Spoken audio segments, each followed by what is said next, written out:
Welcome to the Dodger Game channel. You're watching a Mormon Truth video. Call it the Mormon Truth Video Library because there's about 150 of them now.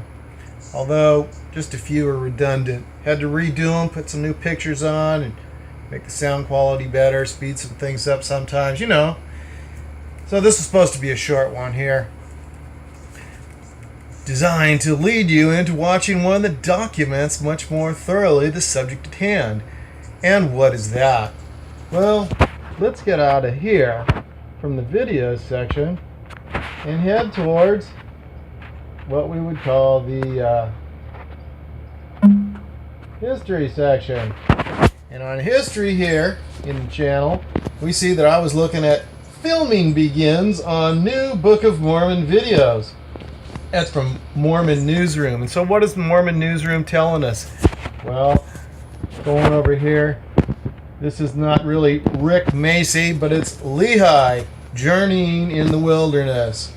Lehi and his family are going to really make it real for you. The church is producing a Book of Mormon film so that your senses can experience this as reality, thus sending a message to your subconscious mind that this really happened, that Lehi's family did journey from Jerusalem to the Red Sea in only 3 days, as it says in the Book of Mormon. And here we're going to find Nephi. There's Nephi. And here is Nephi's wife.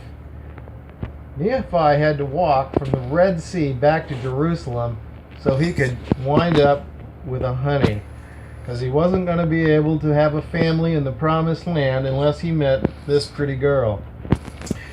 Now this was after he'd already walked all the way back to Jerusalem to chop off Laban's head and get the plates. If you haven't looked at a map lately, it's about 250 miles from the Red Sea to Jerusalem.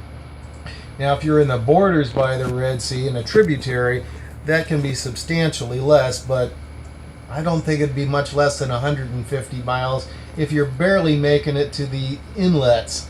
So that's a long way to go in 3 days, Lehi. Maybe they had magic camels. So the Book of Mormon, it says that these were real people having real experiences. But have you read the DNA essays on LDS.org? Well, they came about because the DNA studies that were kind of popularized by LDS Bishop Simon Southernton, who wrote a book, I believe it's called Losing a Lost Tribe. He happened to be a molecular biologist, I believe. So when the DNA research came out stating that the Native American tribes tested in the Americas, over 150 of them tested, I believe, 99.4% of the people tested as being from basically Siberia, Mongolia, that area, you know, runaway Eskimos who came across the Bering Strait just after an ice age, long before Adam was walking out of a Garden of Eden in sunny downtown Jackson County, Missouri, and making his way to Davies County, Missouri, where they had Adam on Diamond. Jesus came to visit after he'd already been hanging out with them for the last 240 years in the city of Zion with Enoch and all the boys and girls there. But at any rate, what we found out was that these people weren't Lamanites.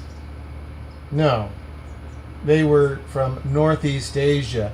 So the church has had a lot of problems with that, and so church apologists like Dan Peterson and those guys hanging out with farms and then Fair Mormon and so forth, or Maxwell Institute in between, have written plenty of things, and now the church basically has adopted their stance that the Lamanites disappeared because their DNA can't be found. There are no Israelites, you know, represented in the DNA here, which kind of blows the whole Book of Mormon thing. So they said, hey, you know, they just disappeared into an existing population of these people, whom, of course, the anthropologists tell us came across about 15,000 years ago or so. Well, that's called throwing the baby out with the bathwater, because Mormonism is based on believing that the Bible is basically true, and that throws out the whole Genesis story, because these people came across long before Adam and Eve drugged their newly clothed bodies out of the Garden of Eden and started making their way through Missouri there and building a family, and then, of course, having everybody washed away in the flood of Noah, 2344 BC. In other words, about 1800 years after walking out of the garden. Well, it obviously didn't wash these people away, and the church is obviously basically admitting that by saying that the Lamanites disappeared into a large existing population that survived the flood and was there long before Adam. Yeah, that's a problem. So they try not to get too much into the details. They leave it a little bit vague for you, but in doing so, you see, the problem with those essays is that they're not really as straightforward as they make themselves out to be. The fact is that in that particular essay on DNA studies, the Book of Mormon DNA studies, housed in the Gospel Topics essays, which you can find by going to the site map at the bottom of any of the web pages, since they don't bother advertising it on the home page for some reason. Can't imagine why. So what do they say there? They say, hey, the Book of Mormon doesn't say these people were all alone, even though it does, even though it said God would protect them from and this whole land from the knowledge of other nations, because other nations would overrun the land and there'd be no place for an inheritance. And he meant this to be just for Lehi's descendants, that they would inhabit the land or possess it unto themselves. On the Gospel Topics essays on LDS.org, don't be distracted by the featured topics. You got to come down here and see this little link, essays on a number of topics.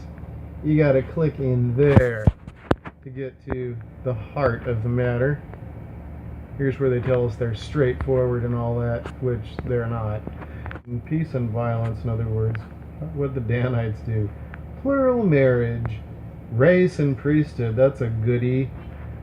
And wait a minute, where's the DNA studies?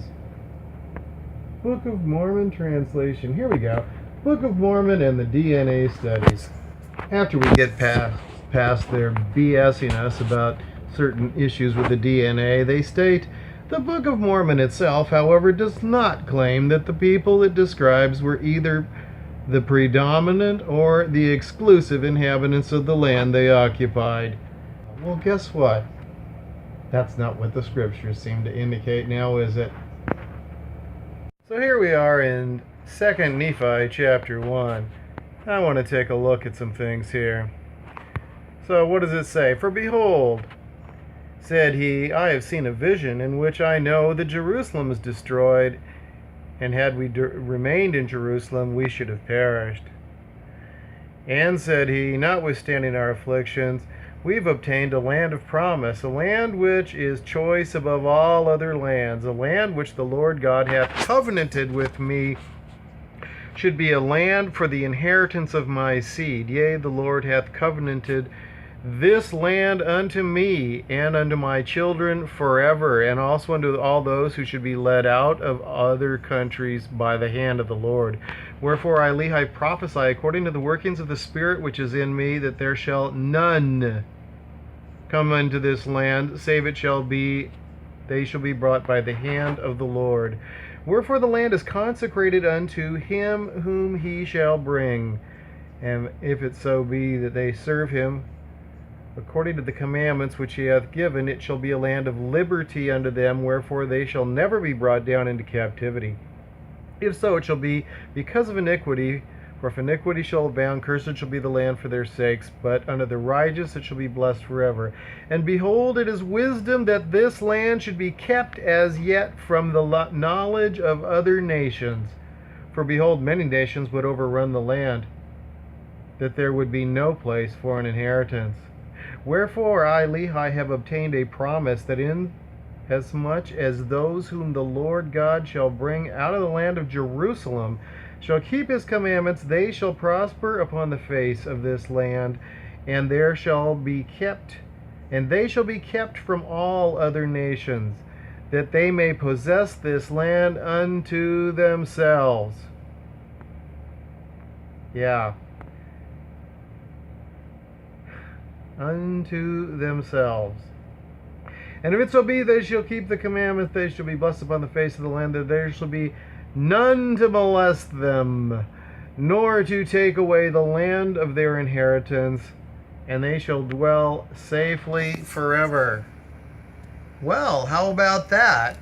Does that sound like there was a large pre-existing population of pre-Adamite people who survived the flood that Lehi's people disappeared into? I'm guessing not.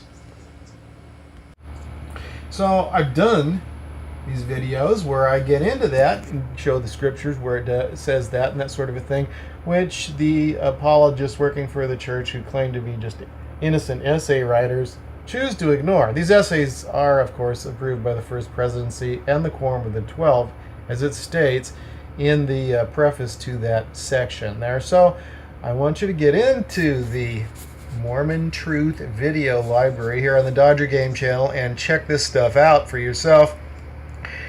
Watch it, get the details. Don't listen to somebody's summary of everything. This is about inviting you to check out the details, because that is where you find the evidence that allows you to make informed decisions rather than fall for the baloney that says there's just not enough information available on any of these subjects, so you'll need to pray about it. And if you're worthy, Jesus will let you know that the Book of Mormon is true. And it was okay for Joseph Smith to take, all those guys' wives and have them sealed to him. And he wasn't doing anything with them, naughty. No, he just wrecked their families for all eternity. And the Book of Abraham, who cares that it has nothing to do with Abraham, the papyrus, and that it was written 2,000 years after Abraham? Joseph just spent other people's $2,400 instead of buying 300 acres of land in Kirtland at the time with it. For nothing, just to get inspired so that then God could reveal to him something that actually wasn't written by the hand of Abraham. Yeah, that's basically what it says on that particular gospel topic essay on LDS.org, because facts are problems for the church, big problems. But even if you bypass that, check out my videos on Abraham. You see, the content in them is still pretty revealing that the person who wrote them didn't know a whole lot about language or history, because they got a lot of things really, really wrong. Hint: the Catholics invented Jehovah in the 13th century AD. So, what was he doing 2000 BC in the Book of Abraham? Hey, you've been watching it on the Dodger Game channel. Check out the details, and we'll see you in the comments and subscriptions, we hope.